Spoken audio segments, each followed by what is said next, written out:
A pergunta aqui do irmão André, de São Paulo, é a seguinte: seria possível um Exu ou Pombagira aceitar fazer um atendimento por áudio ou videochamada, só falando com a pessoa, como falam quando prestam consultas no terreiro? É uma curiosidade dele. E a minha resposta é a seguinte: se seria possível. Cara, lá no meu terreiro, o Exu que eu incorporo, o Exu Veludo, ele já foi tentado com ele, por muita insistência minha, sabe? Eu tinha um casal de amigos no Japão, brasileiros, né? Mas que já estavam lá no Japão há 30 anos e que morriam de saudade da Umbanda e da Quimbanda e etc, né? E realmente naquele momento eles precisavam desse apoio, dessa ajuda, tanto que a gente prestou essa ajuda mesmo que à distância e também através dessas conversas, tanto minhas quanto da minha esposa e outras pessoas lá do meu terreiro. Mas eu digo, eu vou fazer uma experiência, eu vou tentar isso, né?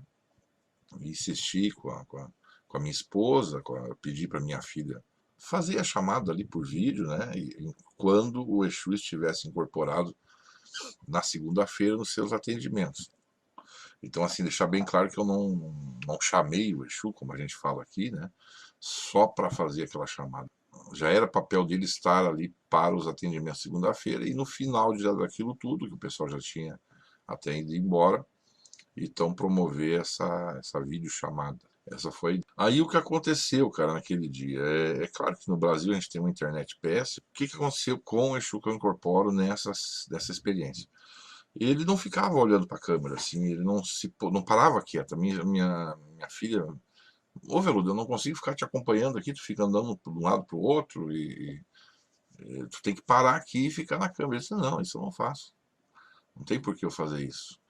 E eles, que situação estranha, né? Ele falando, né? O certo seria estar aqui. Para mim poder conversar, tem que estar aqui. Outro problema que aconteceu, o negócio de internet que eu tava falando, cara, internet ruim, daí começava, a pessoa falava lá, picotava o áudio. Aí a minha filha ficava, repete que não saiu aqui. Em determinado momento, a minha filha faz uma pergunta das que eles fizeram, né, reproduz para ele. Ele responde aquela pergunta com bastante alongamento. Aí qual é a resposta da pessoa do lado de lá? Poderia repetir porque deu um corte aqui na internet, eu não consegui acompanhar, né? Tem como repetir? Pede para ele repetir. O Exu disse: não, não tem, não vou repetir. E eu estou respondendo para a menina aqui.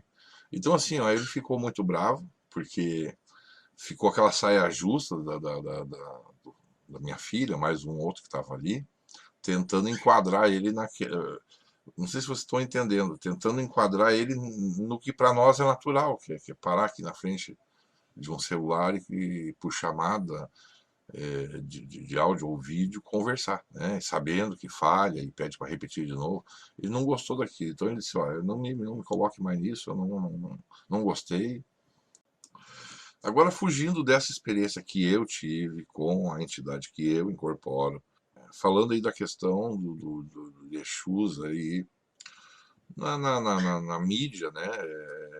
Dando entrevistas, aparecendo para a câmera. Eu sou um cara que eu gosto de pensar, eu não gosto de ser afirmativo em nada. E esse efeito da Cacilda de Assis, do Sete da Lira, são fenômenos que aconteceram, sabe?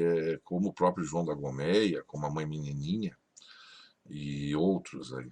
Uma coisa que eu, nessa reflexão que eu faço e que eu observo nesses três nomes que eu citei, inclusive aqui no Rio Grande do Sul a gente tem alguns, assim como a Mãe Ieda ou Mãe Leda de Ogum, que é muito semelhante.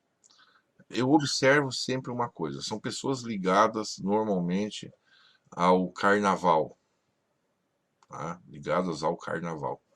Então já são pessoas, elas, né? As pessoas que estão misturadas essa coisa do público, ou são dentro do carnaval, de alguma maneira tem algum nome expressivo ali. E no caso da Cacilda, tem essa abertura porque ela tinha um programa de rádio em uma época que se ter um programa de rádio era ter muita exposição na mídia, porque a televisão era raríssimo, quem tinha uma televisão na época era rico, né? Então era coisa de ostentação. O rádio que era utilizado por todos. E eu até os meus 15 anos de idade, eu lembro que a gente escutava rádio lá em casa. A TV era preto e branco, né? Eu casei com a minha esposa, a gente tinha uma TV preto e branco. Logo depois que foi surgir a TV colorida de 3 cores. Eu tô explicando assim, bem explicadinho, para vocês entenderem a questão do fenômeno do rádio. E quem tinha um programa de rádio tinha um alcance muito grande, sabe? Eu acredito que mais do que se tem hoje no YouTube, dos canais famosos, que atingem ali 50 mil pessoas, etc. O rádio atingia 1 milhão de pessoas, só para você ter uma ideia.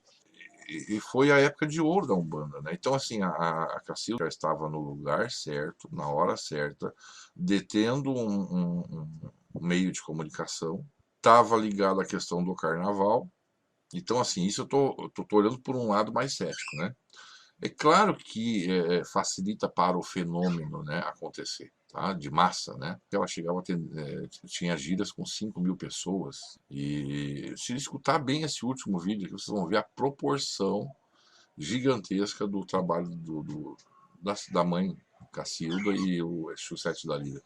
Claro que pessoas que tiveram contato a essa época, né, presenciaram aí essa questão desse fenômeno, né, arrebatador de multidões, elas ficam uma coisinha na orelha, porque a gente só se inspira no que a gente conhece.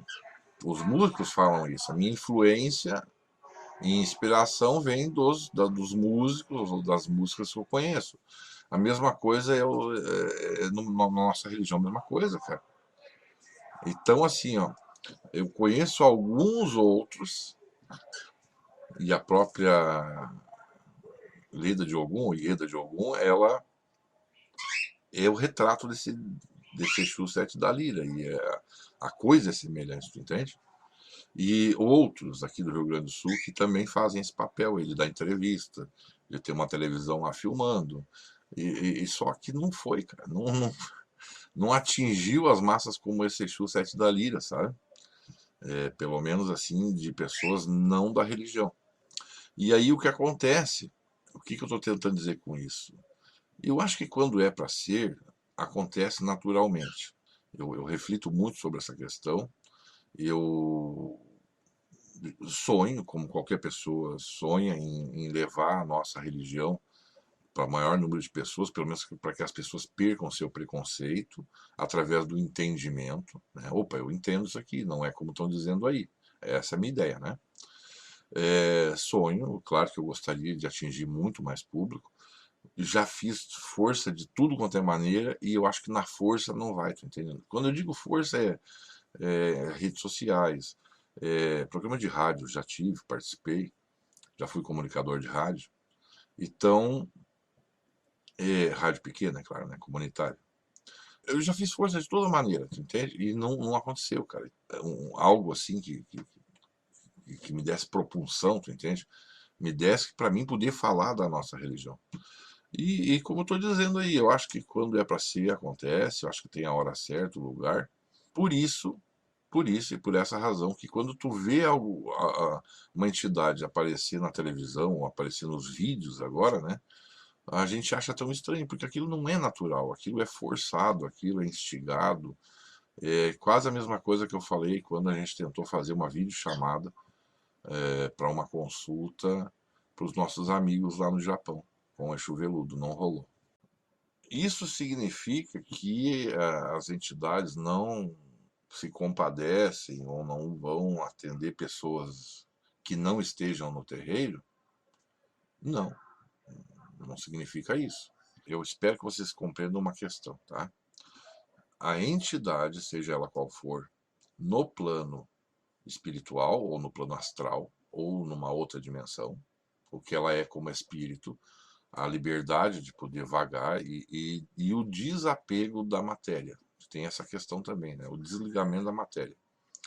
Quando uma entidade, agora talvez venha o pulo do gato, quando uma entidade ela incorpora em alguém, ela de certa forma é como se colocasse uma camisa de força na entidade, tá? Ou colocasse essa entidade atada a uma cadeira, tu entende?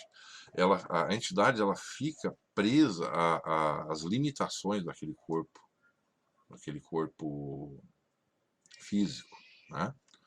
Então, assim, é muito difícil explicar isso, é muito difícil de entender também. Mas o que eu posso dizer? No plano astral, no plano espiritual, a entidade livre, como ela tem muito mais liberdade de fazer esse alcance em fração de segundo, de estar em qualquer lugar. Quando no corpo do médium, ela se limita ao espaço no entorno dela, tá? Então, de modo que o máximo que a entidade pode fazer é aconselhamentos, entende? Ela não teria essa visão assim mais ampla do espiritual, né? Isso eu estou falando numa relação à distância. A menos que essa entidade ela venha acompanhando aquele caso. Então, vou dar um exemplo: alguém que algum tempo já vem sendo trabalhado ali o seu problema, o seu caso, aí sim a entidade, pelo fato dela tomar ciência, né, daquele caso, quando incorporado ou incorporada, e aí a desincorporação, passa-se ali uma semana, duas, a entidade teve tempo de ir lá sondar aquele caso como espírito. Não sei se estou sabendo me explicar. Eu presenciei, a minha esposa já presenciou de outras pessoas, muitas vezes, quando eu falo muitas vezes, é ao passar de muitos anos, né? Da entidade precisar se deslocar, estando a entidade incorporada, né? Incorporada. Se deslocar a um outro estado. Um exemplo, um filho do terreiro, um dos casos que eu presenciei, tinha sofrido um acidente. Na época que não se tinha internet, então o telefone que tinha era só o fixo, aquele de girar uma rodinha com o dedo, assim, né, para discar o número. E aí vieram conversar com a entidade, saber como é que estava e tal, e a entidade disse: olha, eu preciso ir até lá. Então, para vocês entenderem, a entidade ficou ali, ó, vocês fiquem todos em silêncio e tal, eu vou lá e retorno já para falar. Então, o médium ali incorporado com aquela entidade, a entidade disse: olha, fiquem todos em silêncio, vai demorar um pouquinho, mas. E aí essa entidade ela ficou incorporado, paradinho, assim, sabe? Paradinho, olhando pro Congá, pro altar. Cara, ficou uns 10 minutos sem se mexer, aquele médium. Era impossível ficar tanto tempo imobilizado. Daqui a pouco a gente viu aquela mudança de característica, sabe? Um ufa, assim, né? E voltou a entidade dizendo: olha, isso, deu a cor da roupa da pessoa que estava no hospital, como é que estava a barba, né? Como é que estava. Descreveu tudo de forma que foi confirmado logo em seguida. Não, realmente nessa data, nesse horário, estava com essa roupa, tinha isso, tinha aquilo outro. Foi ali uma prova real de que a entidade viajou até lá para entender, né? Então eu espero ter dado um pulo do gato aí, da minha experiência, da forma que eu não entendo, e explicado aí, tirado a dúvida aí do André e dos irmãos, que sirva para mais alguém. Gente, se vocês quiserem compartilhar meus áudios em outros grupos, não tem problema algum, tá? Eu já faço eles longos, assim, para que sirva para mais gente. A minha ideia, vocês sabem que não é ganhar dinheiro com isso, é simplesmente passar adiante aí as histórias, né, principalmente aí da nossa religião e esclarecimentos, tá? Só para assinar o áudio, mestre de Quimbanda João do Exu Veludo.